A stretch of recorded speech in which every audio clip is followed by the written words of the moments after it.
This video is for you if you've been kind of struggling getting to your goals. There's something invisible that's kind of holding you back. No matter how hard you try, you continue to put in effort, time, and work so hard towards something, but for some reason it just feels like there's this tug and pull that's pushing you away from doing things that you really need to be doing. And I'm here to tell you that thing is called habit. Habit is the one thing that dictates about 95% of all of the things that we do throughout our daily lives. And kind of the reason that I know that is because I've been studying a lot of Bob Proctor and doing inner work and all that other stuff. And what I noticed for myself was that the second I decided to change the way that I was habitually acting, everything else got easier.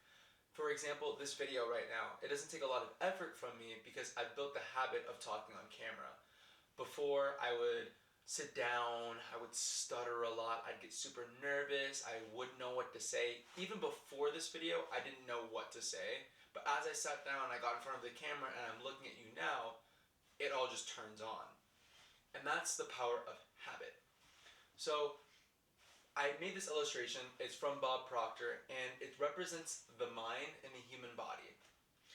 The reason that it's here is because the conscious mind, our conscious thinking mind, only has 5% of all of our actions and our results. And our subconscious mind dictates 95% of that. So on the top you can see our conscious mind, then you have your subconscious mind. This is your emotional mind that changes the vibration of your body, and the vibration of your body then causes your actions and then your results. And then your results are what you're looking at constantly, but the subconscious mind is built through habit. So, in order to change these habits and then automatically be the person that you need to be, you need to implant it through repetition. And so you can make these either physical or mental habits. Mine were normally habits of thinking. For example, when I was just starting off on my internet marketing journey, I was really struggling because I saw all these internet gurus and people that were selling stuff online, and I really just thought that everyone that sold anything online was a evil scammer. And so I had to remove that mental habit and pattern of thinking so that I could actually go on and learn and start practicing and getting better day by day. Because if I didn't find a mentor or pay for courses, I wouldn't get better. It's just how it goes. And as long as I keep that habitual way of thinking, I'll continue to lose. And it's the same way for like abundance, money, love, joy. It can be relationships, it can be really anything. The habitual way that you think, the first thought that comes to your mind, comes from your subconscious, creates an emotion, and then you act on that emotion and it brings you your results. So you could say that all women are bad or men are evil or something like that. And that can be emotionalized and then it'll cause your actions. And now let's get into changing that habit.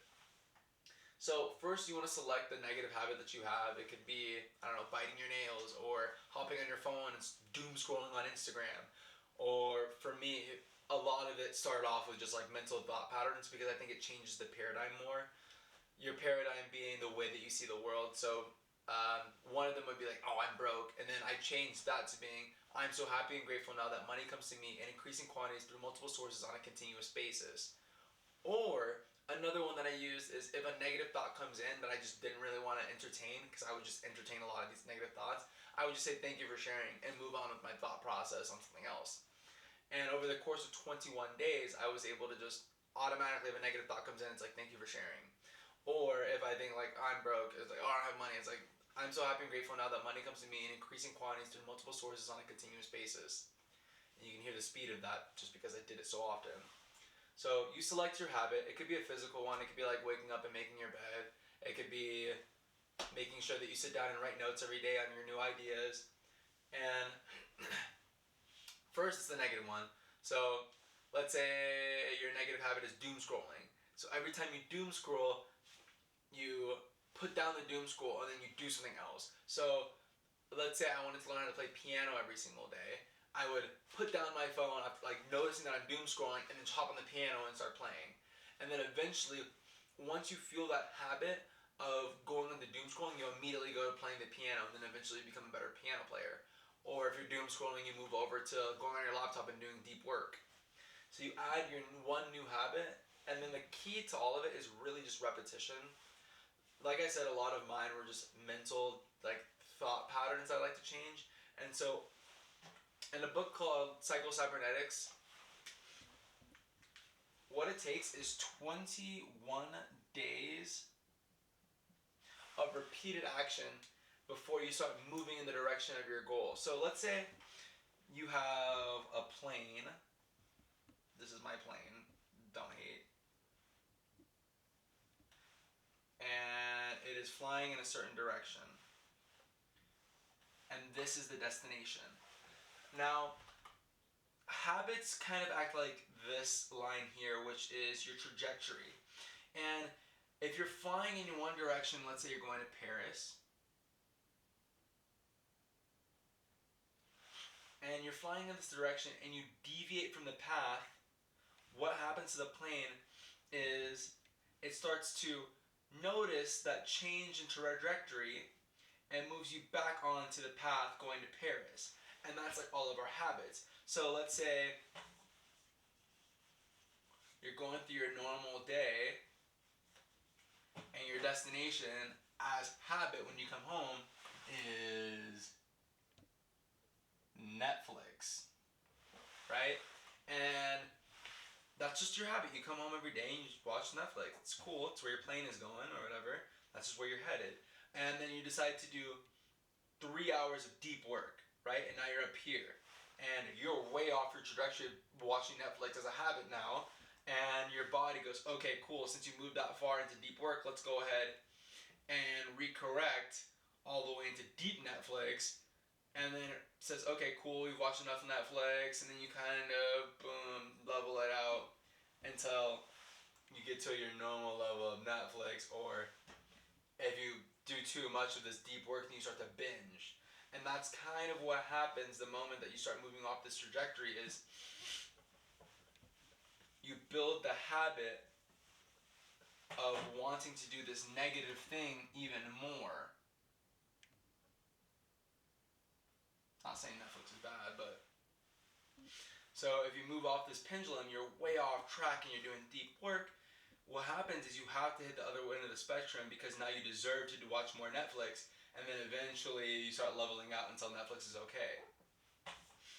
So let's change it to a positive habit, for example.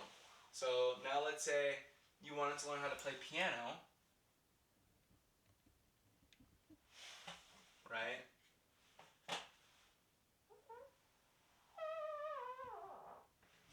What you would want to do is notice what other habit you have, and then over the course of 21 days, continue to change the trajectory over and over and over and over and over and over again for the course of 21 days, because this might be Netflix at the end of the day, actually.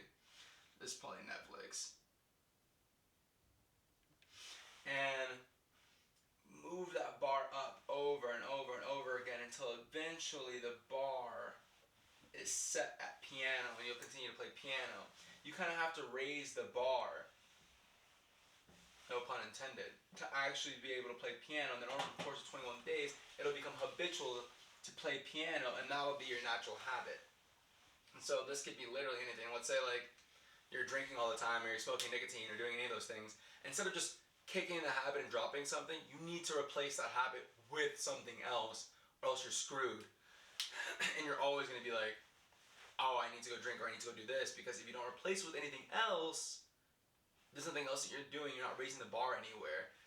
It's like you have so much that you can do, but if you have like a loaf of bread and you remove a slice, right, there's a gap there. But in real life, you can't have any gaps anywhere, so that gap needs to get filled by something to fill the loaf of bread. So I'll give you like an experimental one. Let's say if you quit drinking, which I did at some point, I replaced it with reading. And now it's my natural habit to be reading all the time, or listening to audiobooks and stuff like that, or self-help and doing videos and all of that, because I spent a lot of time just drinking and partying, and now I fill in that time with being able to sit down, build a company, talk on camera, and whatever it is, it may be more fulfilling, may not be it, but I now have all this opportunity to fill in this time with other things that make me feel joy. So, if you want to quit drinking, you got to pick up something else. Mine was reading, and now I've moved over into talking to you guys now. So, that's all I really got for today. Thank you so much for being here. Go ahead, comment and subscribe because it helps out the algorithm. Let me know how your journey's going. From my heart to yours. I love you. Cheers.